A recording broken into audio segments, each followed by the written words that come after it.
Hello guys, എല്ലാവർക്കും നമ്മുടെ വീഡിയോയിലേക്ക് സ്വാഗതം. അപ്പോൾ നിങ്ങൾ ടൈറ്റിൽ കണ്ട പോലെ തന്നെ നമ്മൾ വണ്ടി കമ്പയർ ചെയ്യാനാണ് പോകുന്നത് കേട്ടോ. അതായത് KTM അഡ്വഞ്ചർ 390 റാലി 2027, അതേപോലെ ഡോമിനാർ 400, അതേപോലെ ഗൊറില്ല 450, ഹിമാലയൻ 450, GS 310, GS 450 പുതിയ മോഡൽ. അപ്പോൾ നിങ്ങൾ ഏത് വണ്ടി മേടിക്കണമെന്ന് ചോദിച്ചിട്ടുണ്ടെങ്കിൽ നിങ്ങൾക്ക് വണ്ടി വെച്ച് കുറേ അക്രമം കാണിക്കണമെന്നുണ്ടെന്നുണ്ടെങ്കിൽ നിങ്ങൾ KTM അഡ്വഞ്ചർ 390 റാലി തന്നെ മേടിക്കേണ്ടി വരും. അത് ഓൺ റോഡ് പ്രൈസ് ഏകദേശം 5 ലക്ഷം പ്ലസ് സ്റ്റാർട്ടിങ് വരും. അതായത് 399cc.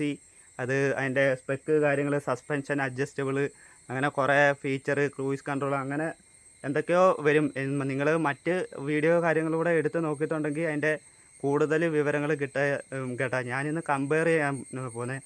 അപ്പോൾ നിങ്ങൾ വണ്ടി ഓടിച്ച് കൊണ്ടുപോയി എവിടെയെങ്കിലും ചെന്നിട്ട് പിന്നെ അക്രമം കാണിക്കാനെന്നുണ്ടെന്നുണ്ടെങ്കിൽ നിങ്ങൾ, എനിക്ക് തോന്നുന്നു, അതായത് ഹിമാലയനൊക്കെ ഒന്ന് എടുത്ത് അത് കുറച്ച് പണിത് അപ്പം ടൂർ ചെയ്ത് പോവുകയും ചെയ്യാം. അവിടെ ചെന്ന് ചെയ്യേണ്ട കുൽസിതങ്ങളിൽ നിങ്ങൾക്ക് ഏർപ്പെടുകയും ചെയ്യാം. അതായത് അക്രമം കാണിക്കുകയും ചെയ്യാം.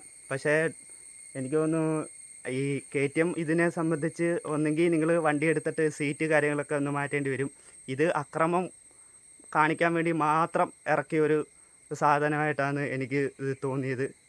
വണ്ടി ഒരു രക്ഷയില്ല. എൻ്റെ മണ്ടയിൽ കയറി ഇരുന്നിട്ടുണ്ടെങ്കിൽ ഒരു രാജാവിനെ പോലെ. അതായത് ഡൊമിനാറൊക്കെ എന്ന് പറയുമ്പോൾ നിങ്ങൾക്ക് ടൂർ ചെയ്യാൻ, അതേപോലെ ഹിമാലയം എന്ന് പറഞ്ഞാൽ കുറച്ച് ടൂർ ചെയ്യുക, കുറച്ച് ഓഫ് റോഡ് അടിക്കുക. പക്ഷേ ഇതെന്ന് പറഞ്ഞാൽ ഓഫ് റോഡ് മാത്രമോ, നിങ്ങൾ ഫ്രണ്ട് പൊക്കുവോ ബാക്ക് പൊക്കുവോ, ഏതെങ്കിലും കല്ലും മണ്ടയിൽ കൂടെ ഒക്കെ എടുത്തിട്ട് അശക്കിയോ ഒക്കെ ചെയ്യാൻ പറ്റുന്നൊരു പവർഫുള്ള് സാധനമാണ് കേട്ടോ. ഇത് പ്രത്യേകിച്ച് പണി കാര്യങ്ങളൊന്നും ചെയ്യേണ്ട പോലും വരുന്നെന്ന് തോന്നില്ല. അതായത് ഫ്രണ്ടിലത്തെ ആ ഒരു ഗ്ലാസ് ഒന്ന് മാറ്റിയാൽ മതി. അതേപോലെ ആ സാരി കാർഡ് ഒന്ന് ഊരിക്കഴിഞ്ഞാൽ വണ്ടി റെഡി. അതേസമയം അക്രമം കാണിക്കണമെന്നുണ്ടെങ്കിൽ മറ്റേത് ഹിമാലയനകത്താക്കാണെങ്കിൽ കുറേ സാധനങ്ങൾ ഊരണം, വണ്ടി മോഡിഫൈ ചെയ്യണം. ഇത് അങ്ങനെയൊന്നും ആവശ്യമില്ല. പക്ഷേ ഈ സാധനം വെച്ച് KTM അഡ്വഞ്ചർ റാലീനെ പറ്റി പറയുകയാണെങ്കിൽ ഇത് വെച്ച് അക്രമം കാണിക്കണം എന്ന് മാത്രം ആഗ്രഹം ഉണ്ടെങ്കിൽ മേടിച്ചാൽ മതി. അല്ലെ 1-2 വട്ടം ആകുമ്പോഴത്തേക്കും മടുക്കും. പിന്നെ നിങ്ങൾ വണ്ടി ലോങ്ങൊക്കെ കൊണ്ടുപോകുമ്പം എനിക്കൊന്ന്, അതായത് ഒരു പിക്കപ്പോ അല്ലെങ്കിൽ ഇസ്യൂസ് പോലുള്ള വണ്ടിക്കകത്തൊക്കെ KTM അഡ്വഞ്ചർ 390 കെട്ടി വെച്ചുകൊണ്ട് പോയി അവിടെ ചെന്ന് അക്രമം കാണിക്കേണ്ടി വരും. അങ്ങനെയുള്ളൊരു സാധനമായിട്ട് എനിക്ക് തോന്നുന്നുണ്ട്. മറ്റേ വണ്ടികളെ കമ്പയർ ചെയ്യുമ്പോൾ അത് നിങ്ങൾക്ക് ഓടിച്ചുകൊണ്ട് പോയി അവിടെ ചെന്ന് അതും ചെയ്യാം ഇതും ചെയ്യാം.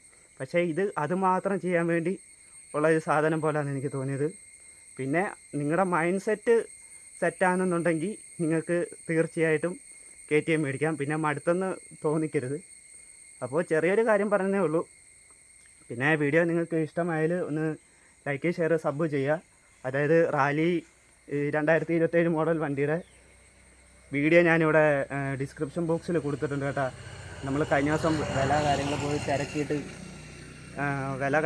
തിരക്കി അതിൻ്റെ ഡീറ്റെയിൽസ് കാര്യങ്ങൾ, വണ്ടിയുടെ വാക്ക് അറൗണ്ട് വീഡിയോ ഒക്കെ ചെറിയ ഒരു നൈസായിട്ട് ചെയ്ത് ഇട്ടിട്ടുണ്ടായിരുന്നു. ആ വീഡിയോയുടെ ലിങ്ക് ഞാൻ ഡിസ്ക്രിപ്ഷൻ ബോക്സിൽ കൊടുത്തിട്ടുണ്ട്. നിങ്ങൾക്ക് താല്പര്യമുണ്ടെങ്കിൽ കയറി കാണാം. നമ്മൾ 2-3 ദിവസം കൊണ്ട് ഇടുന്ന വീഡിയോയ്ക്ക് 5-6 സുഹൃത്തുക്കൾ കാണുന്നുണ്ട്. അപ്പോൾ അവർ ലൈക്ക്, ഷെയർ, സബ് ഒന്നും ചെയ്യുന്നില്ല. അപ്പോൾ ഈ 6 പേരിൽ ഒരാളും ചെയ്യാത്തതിൽ നമ്മുടെ വീഡിയോയ്ക്ക് എന്തോ പോരായ്മ ഉണ്ടെന്ന് തോന്നുന്നു. പിന്നെ ഇത് നിങ്ങൾക്ക് വീഡിയോ ഇഷ്ടമായൊന്ന് ലൈക്ക്, ഷെയർ, സബ് ചെയ്യുക. ഓക്കെ, അപ്പോൾ നല്ലൊരു വീഡിയോ ആയിട്ട് വീണ്ടും വരാം. വീഡിയോ കണ്ട എല്ലാ സുഹൃത്തുക്കൾക്കും നന്ദി കേട്ടോ. ശരിയാണ്.